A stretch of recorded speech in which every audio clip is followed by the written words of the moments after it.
बहुत बहुत स्वागत है आपका इस शो में जिसका नाम है कॉफी एंड क्रिप्टो। मेरा नाम है अरुण सिंह और अगर आप के हाथों में मेरी ही तरह कॉफी का मग है तो थोड़ा ध्यान से उसे पकड़िएगा, बिकॉज अगली जो मैं बात करने वाला हूं ना उसे सुनकर थोड़ा सा आप हिल जरूर सकते हैं। ये जो पेंटिंग मेरे सामने है, ये डिजिटल आर्ट जो मेरे सामने है, ये बतौर NFT बिकी $69 मिलियन में, यानी 500 करोड़ रुपए से ज्यादा की इसकी कीमत लगी एज एन NFT। थोड़ा सा हिले आप, मैं भी हिला था जब मैंने पहली बार ये सुना था। इस शो का नाम है कॉफी एंड क्रिप्टो। बहुत बहुत स्वागत है। मेरा नाम है अरुण सिंह और आज NFT की दुनिया को समझने की कोशिश हमारी रहेगी। क्या है NFT? डिजिटल आर्टिस्ट बहुत एक्साइटेड हैं इसको लेकर। सबसे पहले इसकी फुल फॉर्म बता देता हूं। नॉन फंजिबल टोकन, ये इसकी फुल फॉर्म है। अब फंजिबल क्या होता है? जो अंग्रेजी शब्द फंजिबल है उसका मतलब है रिप्लेसेबल, लेकिन ये तो हुआ नॉन फंजिबल टोकन, यानी ये रिप्लेसेबल नहीं होता, इसे बदला नहीं जा सकता। अब उससे आगे NFT एक ऐसा टोकन होता है जो रिप्रेजेंट करता है एक यूनिक आइटम की ओनरशिप, उसे NFT कहते हैं। और कोई भी दो NFTs कभी भी सेम नहीं हो सकते। तो non fungible token, non fungible हम समझ गए, टोकन यानी ये एक ब्लॉकचेन पर एग्जिस्ट करता है। अब इससे आगे बढ़ते हैं और कुछ उदाहरण आपको दे देते हैं कि NFT क्या होते हैं। तो एक तस्वीर, एक वीडियो, वो एक NFT हो सकता है, उसका NFT बनाया जा सकता है। एक ऑडियो ट्रैक का NFT बनाया जा सकता है। एक जिफ का NFT भी बनाया जा सकता है और ट्वीट को भी और एक ब्लॉग को भी बेचा जा सकता है NFT के तौर पर। अब एक उदाहरण मैं आपको देना चाहता हूं, अगर अभी तक ये कॉन्सेप्ट क्लियर नहीं हुआ तो मान लीजिए कोई आपकी डिजिटल पेमेंट वाली ऐप है, उसमें 100 रुपए हैं। आपने 100 रुपए की खरीदारी करी, वो 100 रुपए वहां से चले गए, 100 रुपए आपने और डाल दिए उस डिजिटल वॉलेट में। तो वो जो 100 रुपए पहले थे और जो 100 रुपए अब डाले उनमें कोई फर्क नहीं है, यानी वो फंजिबल है। लेकिन NFT यूनिक है, NFT की कोई रिप्लेसमेंट नहीं है। मैंने एक आर्ट पीस बनाया, मैंने उसे ब्लॉकचेन पर डाला, टोकन उसका बना उसके अगेंस्ट, और जो उसे खरीदेगा वो उसका एक लौता ओनर बन सकता है। NFT के वर्जन हालांकि जरूर बन सकते हैं। अब कुछ उदाहरण आपको दे देते हैं कि NFT ऐसे जो भारी दामों में बिके। सबसे पहले तो बीपल की बात कर लेते हैं। $69 मिलियन में ये आर्ट बिकी। इसका नाम है every days the first 5000 days, और ये बीपल जो डिजिटल आर्टिस्ट हैं उनका नाम है ये। तो उनकी जो आर्ट है इसे ऑक्शन किया गया क्रिस्टीज पर। उसके अलावा जो जैक डॉर्सी हैं, ट्विटर के CEO और फाउंडर, उनका पहला ट्वीट भी $29 लाख में बिका, ये भी एज एन NFT। इसके अलावा फ्लाइंग कैट $5.8 लाख में बिकी। तो ये वो NFTs हैं जिन्हें हैवी दाम मिला। अब वक्त है चर्चा का। NFT पर हम ये चर्चा करने वाले हैं, लेकिन एक खास मेहमान के साथ ये चर्चा होगी। उनका नाम है राज शमानी। आई एम श्योर आपने इंस्टाग्राम रील्स पर उन्हें देखा जरूर होगा। मात्र 25 साल के हैं, लेकिन ये डिजिटल कंटेंट क्रिएटर हैं, इन्वेस्टर हैं, एंटरप्रेन्योर हैं, शमानी इंडस्ट्रीज के मालिक हैं जो कि एक FMCG ब्रांड है, और ये मोटिवेशनल स्पीकर भी हैं। इन्होंने बहुत सारी वीडियोज बनाई हैं क्रिप्टो करेंसी पर और खुद NFT ओन भी करते हैं। राज, बहुत बहुत स्वागत है आपका इस शो में। सबसे पहले तो हमारे दर्शकों को अगर जो NFT का T है वो उसके बारे में आप ब्रीफ इंट्रोडक्शन दे रहे, जो कि token. Thank you so much for having me here. And token के ऊपर अगर हम लोग बात करें तो टोकन एक तरीके से एक रिकॉर्ड आपको एक मिला जाता है। जब भी आप किसी भी पर्टिकुलर आर्ट को खरीदते हो उसके ऊपर आपको एक टोकन मिला जाता है। वो टोकन आपके पास आप रखते हो क्योंकि वो फंजिबल नहीं है, तो वो ब्लॉकचेन पे बनता है। और जो ब्लॉकचेन मतलब जब भी आपके पास टोकन होगा तो कोई आपके उस आर्ट को कॉपी नहीं कर पाए, उस टोकन को कॉपी नहीं कर पाए। आपके जो राइट्स मिलेंगे उस टोकन के आपको, वो कोई और कॉपी नहीं कर पाए। इसकी वजह से वो ब्लॉकचेन टेक्नोलॉजी में बनता है कि कोई जब भी उसको इंटरचेंज करने की कोशिश करेगा तो टेक्नोलॉजी ब्लॉक करेगी उसको। तो उसका आपको एक कॉन्ट्रैक्ट मिलता है, उसका आपके पास कार्ड होता है, और वो कार्ड एक पर्टिकुलरली आपके एक वॉलेट में प्लेस होता है, जिस वॉलेट को सब लोग देख सकते हैं, पब्लिक प्रोफाइल बनी जाती है। अच्छा, तो आपसे जो मैं चर्चा करना चाहता हूं वो इस विषय में करना चाहता हूं कि एज एन इन्वेस्टर मेरे लिए क्या है। अगर मैं इन्वेस्ट करना चाहता हूं NFT में, what is there for me? There's a lot of returns. That's number one. Number two, I tell you, क्या होता है कि अगर मैं आपको बोलूं कि Instagram पे जो ब्लू टिक मिला है उसमें आपके लिए क्या है, तो बहुत लोगों को आज ब्लू टिक चाहिए, बहुत लोगों के पास नहीं है, बहुत लोग उसके लिए पैसा देने के लिए। It's just a form of art, it's a form of validation. मतलब लोगों को ये दिखाना है कि मैं एक आर्ट का होल्डर हूं। आज कोई भी किसी लिए पेंटिंग खरीदता है, कोई पर्टिकुलर म्यूजिक रिकॉर्ड खरीदता है या एल्बम खरीदता है, तो क्यों खरीदता है? क्योंकि वो पर्टिकुलर आर्ट की वैल्यू करता है। तो एज एन इन्वेस्टर अगर आप आर्ट और इंसान की वैल्यू करते हैं तो आप वो खरीद सकते हैं, नहीं तो आप सिर्फ इस पर्पस के लिए खरीद सकते हैं कि आपको लगता है ये इंसान आज बहुत अंडर वैल्यूड है तो मैं इसको सस्ते में इसका आर्ट खरीद लेता हूं, फ्यूचर में इसकी वैल्यू बहुत बढ़ेगी तो मैं उसको फ्यूचर में महंगे में बेच दूंगा। अच्छा, वहीं लोगों को यह भी सवाल आ सकता है और कुछ एक्सपर्ट्स ने भी ये पॉइंट आउट किया है कि जब कोई भी एनएफटी खरीदा जाता है तो उसे सिर्फ रीसेल ही किया जा सकता है, लेकिन उसके साथ जो उसकी ट्रीटमेंट के लिए राइट्स हैं वो अगर कभी कभार नहीं मिलते। फॉर एग्जांपल, अगर मैंने किसी पिक्चर को खरीद लिया है एज एन एनएफटी बट मैं उसकी मर्चेंडाइज बनाकर नहीं बेच सकता, ऐसे राइट्स इस तरीके के नहीं मिलते, तो वो शायद मेरे लिए उतने काम का नहीं है। आप इससे अग्री करते हैं राज? नहीं, बिल्कुल नहीं। It all depends on different different purposes. तो हो सकता है कि मैंने एक एनएफटी बनाई जो मेरे फेस की एनएफटी है और मैं आपको वो सिर्फ इसलिए यूज कर देना चाहता हूं क्योंकि आप मेरी कम्युनिटी होल्डर हो। जैसे आपने पहले देखा होगा बचपन में कार्ड्स होते थे WWE के, कि अंडरटेकर का एक कार्ड है, केन का एक कार्ड है। उस कार्ड को आप टेक्निकली हर टी शर्ट पे लगा के यूज नहीं कर सकते थे लीगली, बट फिर भी आपको वो होल्ड करना था बिकॉज आपको वो अंडरटेकर से बड़ा प्यार था। तो that thing is the art holding, मतलब आपको वो कम्युनिटी से प्यार है, उस पर्टिकुलर आर्ट फॉर्म से, आर्टिस्ट से प्यार है, आप इसलिए खरीद सकते हैं। और आपको लगता है कि अगर उसकी वैल्यू बढ़ेगी एज एन इन्वेस्टर तो आप बिल्कुल उसको होल्ड करके रखिए और थोड़े टाइम बाद बेच दीजिए जब मार्केट में उसकी प्राइस बढ़ेगी। दैट्स व्हाट आई डिड, मैंने भी यही किया। रेसलिंग कार्ड्स का आपने एग्जांपल दिया, तो चलिए उसमें तो प्लेयर्स के हिसाब से उसकी रैंकिंग जो है वो डिसाइड हो जाती थी, बट यहां पर एनएफटी उसका प्राइस कैसे डिसाइड होता है?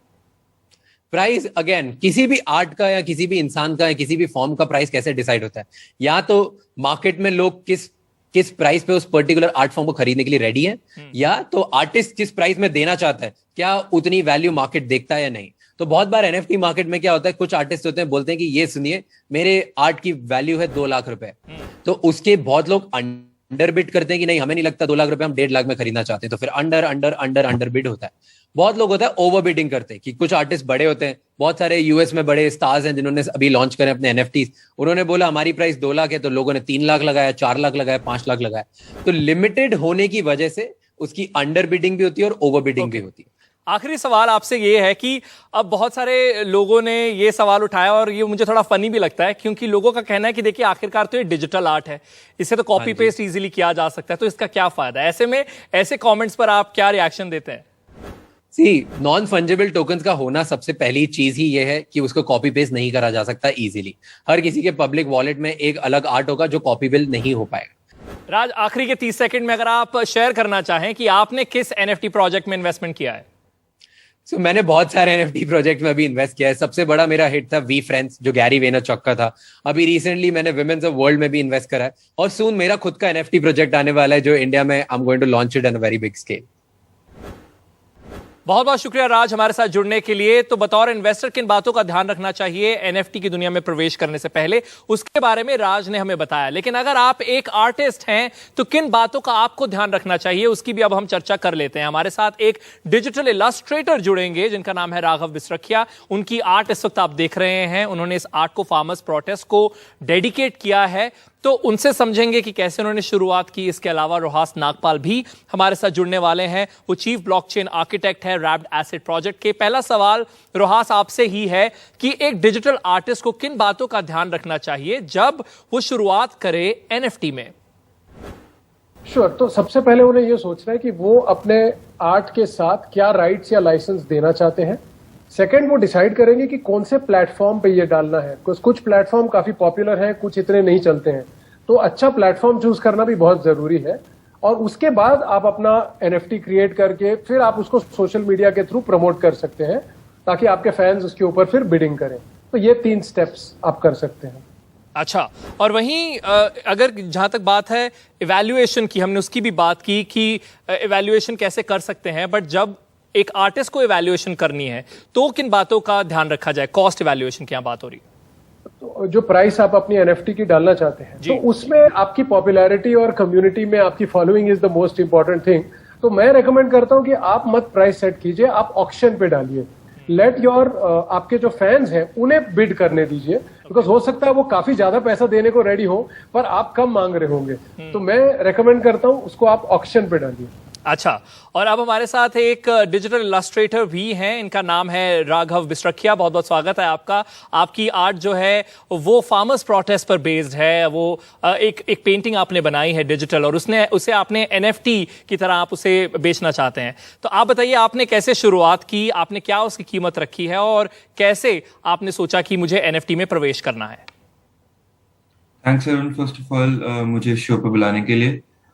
मेरा बैकग्राउंड IT से है, तो आसपास क्रिप्टो की बातें तो होती ही रहती हैं, but suddenly there was a boom जब NFT की बातें शुरू हो गई, और आसपास देखने लगा कि बहुत लोग अपनी इलस्ट्रेशंस, अपने डिफरेंट टाइप ऑफ वीडियोस, अपने different type of memes NFT बनाकर उनको सेल कर रहे हैं। तो मैं उस बैंड वैगन को लूज नहीं करना चाहता था, बट मैं NBA का काफी बड़ा फैन हूँ, तो मैंने जब नोटिस किया कि NBA भी इसमें उतर चुका है और अपने मर्चेंडाइजिंग, अपनी चैंपियनशिप रिंग्स, इन सबको सेल कर रहा है as an NFT, so I thought कि मैं भी अपना एक इलस्ट्रेशन इस पे डालूं और उसको सेल करने की कोशिश करूं। और फार्मर प्रोटेस्ट उस टाइम पे शुरू ही हुआ था जब मैंने अपना फर्स्ट NFT बनाया एज एन इलस्ट्रेशन, वहां पे पोस्ट किया।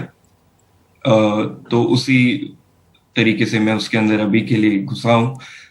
बट देखते हैं क्या आगे बनता है। तो क्या कीमत आपकी जो आर्ट है, माफी चाहूंगा कि मैं ऐसे पूछ रहा हूँ कि आपकी आर्ट की क्या कीमत है, लेकिन NFT में क्योंकि आप बाजार में हैं तो ये पूछना लाजमी होगा, तो क्या कीमत आपने रखी है? मैंने अपने फार्मर प्रोटेस्ट की जो इलस्ट्रेशन मैंने बनाई है उसकी 0.1 इथेरियम मैंने अपनी कीमत रखी है टू स्टार्ट विद। अच्छा, और NBA का इन्होंने जिक्र किया था, तो जो स्लैम डंक्स हैं उसकी जिफ्स जो हैं उसे एज NFT भी बहुत सारे NBA फैंस खरीद सकते हैं। लेकिन अब क्योंकि हमारे पास रोहास हैं जो एक्सपर्ट हैं ब्लॉकचेन के, दूसरी तरफ आप हैं, आप एक आर्टिस्ट हैं, आपने भी अपनी रिसर्च पूरी की हुई है, आप भी NFT की दुनिया में है, लेकिन एज एन आर्टिस्ट अगर आपके मन में कोई सवाल है एक एक्सपर्ट के लिए, तो वो क्या होगा राघव? और उससे मुझे लगता है और बहुत सारे डिजिटल आर्टिस्ट को मदद मिलेगी। फॉर एग्जाम्पल, जैसे अभी मेरी NFT लिस्टेड है one of the market places पर, अगर उस पर कोई बिड आती है तो मेरी नेक्स्ट ऑप्शंस क्या है? क्या मैं उस बिड को कब तक अप्रूव कर सकता हूँ या कब तक उसको आगे लेकर जा सकता हूँ? और अगर वो बिड अप्रूव होती है तो उसके बाद मेरे नेक्स्ट स्टेप्स क्या है? मैं अपने पैसे कब निकाल सकता हूँ या उसको री इन्वेस्ट कर सकता हूँ उसके अंदर? आपकी क्या एडवाइस होगी मेरे लिए? Okay, Rojas. हाँ जी, तो जब आपने ये NFT रखी है तब आपने स्पेसिफाई किया होगा कि ये बिडिंग कितने दिन तक खुली है। अगर आपने किया है तो then you have to go as per that. नहीं तो अगर आप पहली बार कर रहे हैं तो आप सेट कर दीजिए कि सिर्फ 1 हफ्ते तक बिडिंग ऑन है। ज्यादा लंबा मत रखिए क्योंकि उसकी वैल्यू कम हो जाती है। लोगों को लगना चाहिए कि अरे ये ज्यादा दिन तक नहीं होगा, तो मैं रिकमेंड करूंगा आप 7 दिन के लिए रखिए। 7 दिन में जो भी लेटेस्ट हाईएस्ट बिड है उसको आप डिस्प्ले करते जाइए, तो लोगों को दिख रहा है कि इसमें इंटरेस्ट है, तो हो सकता है वो ज्यादा बिड करें। और फिर जैसे ही वो बिडिंग पीरियड खत्म होता है आप हाईएस्ट अमाउंट में दे दीजिए और इमीडिएटली आपको अपना ईथर मिल जाएगा। उसके बाद आप उस ईथर के साथ जो करना चाहें आप कर सकते हैं। और वही आखिर में राघव, मैं चाहता हूं हमारे दर्शकों के लिए जो 0.13 एथर आपने बोला है उसका ट्रांसलेशन बता दें, अब INR में या US डॉलर में भी। 0.1 ether, it is around I guess $400 right now. Okay, तो फिलहाल ये NFT जो दुनिया है डिजिटल इलस्ट्रेटर्स, डिजिटल आर्टिस्ट के लिए बेहद कमाल की है, वहीं बहुत इंटरेस्टिंग है इन्वेस्टर्स के लिए भी। रोहास, राघव, बहुत बहुत शुक्रिया हमारे साथ बातचीत करने के लिए। और फिलहाल वक्त है ब्रेक का, लेकिन ब्रेक के बाद हम बात करेंगे कि क्रिप्टो करेंसी की लीगैलिटी भारत में कहां पर स्टैंड करती है, और लीगैलिटी की बात करने के लिए एक वकील से बेहतर कौन हो सकता है। उदय वालिया जी हमारे साथ जुड़ेंगे ब्रेक के बाद। देखते रहिए कॉफी एंड क्रिप्टो।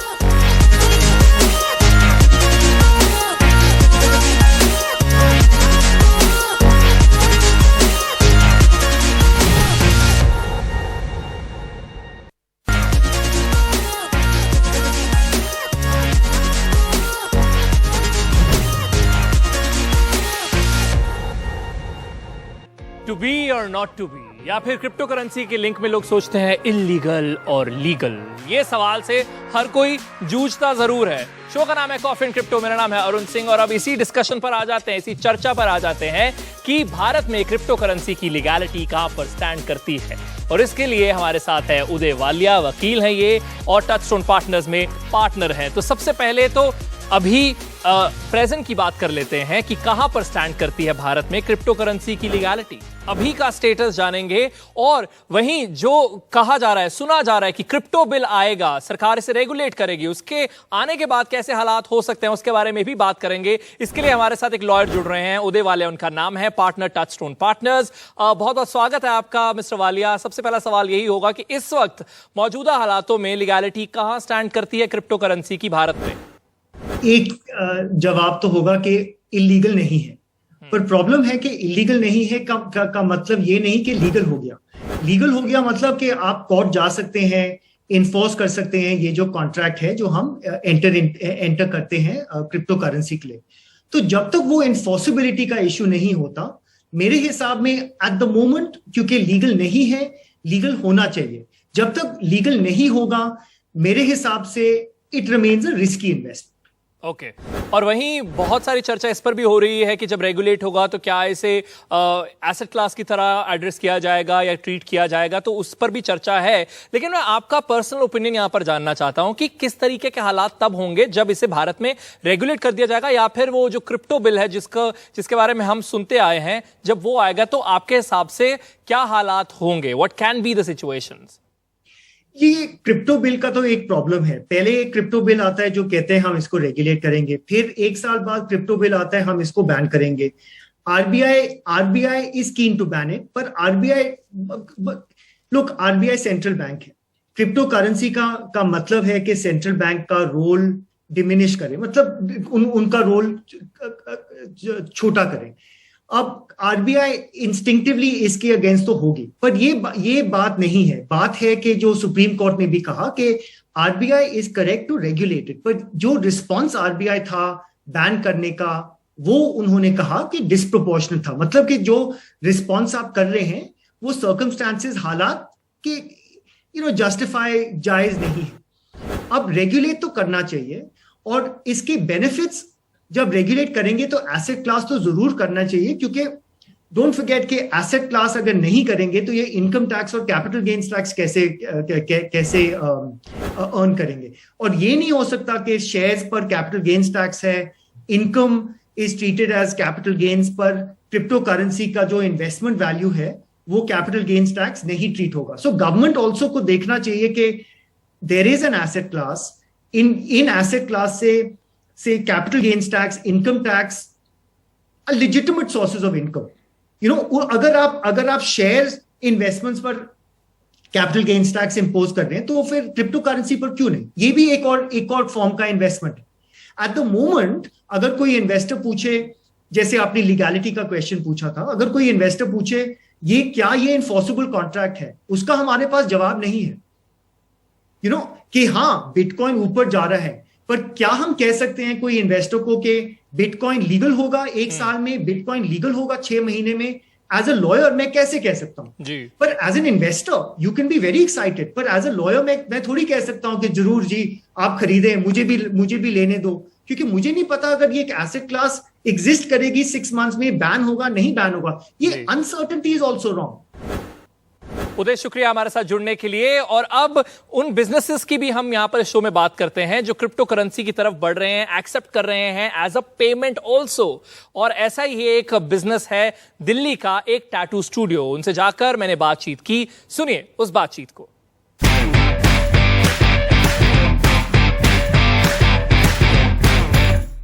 दिल्ली का डेविल्स टैटू, और इन्होंने यहां पर एंट्री पर ही लिख कर रखा हुआ है वी एक्सेप्ट क्रिप्टो करेंसी। और इसी इनकी जर्नी के बारे में आज हम बात करेंगे इनसे। लोकेश मेरे साथ है डेविल्स टैटू से। हेलो, कैसे हैं आप? तो मुझे बताइए कि आपने कब शुरू किया क्रिप्टो करेंसी एक्सेप्ट करना टैटूज करने के बदले? Actually I was talking to, मैं अपने किसी फ्रेंड से बात कर रहा था टैटू करते हुए स्टूडियो से। ओके। एंड अभी जब रिसेंट डिप आया था मार्केट पे, तो one of my client was there. वो क्लाइंट सुन रहे थे बातों को, तो बोल रहे थे आप क्रिप्टो करेंसी लेते हैं? मैंने कहा लेते तो नहीं है, but we can think about it.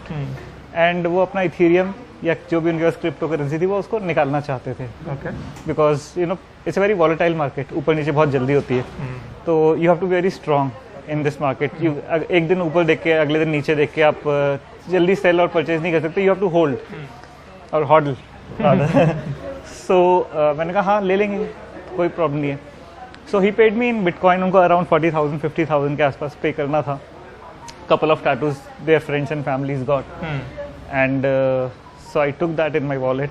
और वहीं से शुरुआत हो गई. और वहाँ से शुरुआत हो गई और उन्होंने मेरे को वो बेचा है 40 और 50,000 का, और अभी मार्केट विद इन 2 months ऊपर आ गया है. तो उन्होंने जो मेरे को 40,000 दिए थे वो आज की डेट में एक्चुअली 90,000 है. Lovely. So actually he paid me 90 or he lost 90. So I always believe that you should never sell your Bitcoin, always hold it.